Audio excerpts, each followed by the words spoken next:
affidavit that you provided? Yes, Your Honor. Okay.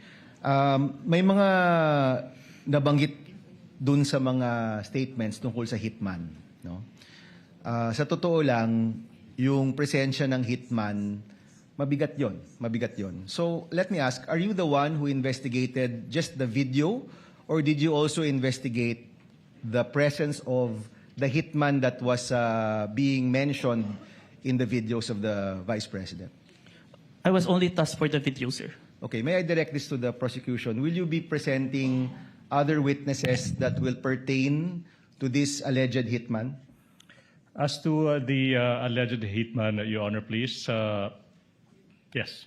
Yes. So kayo, Mr. Calilong, hindi kayo nag-imbestiga niyan. Wala kayong alam tungkol dun sa presensya ng hitman. Yes, Your Honor. Okay. Mr. President, I will refrain from my questions and wait for the witness pertaining to the hitman. Maraming salamat. Noted and entered into the records, Senator Judge Pangilinan, thereafter Senator Judge Ontiveros, and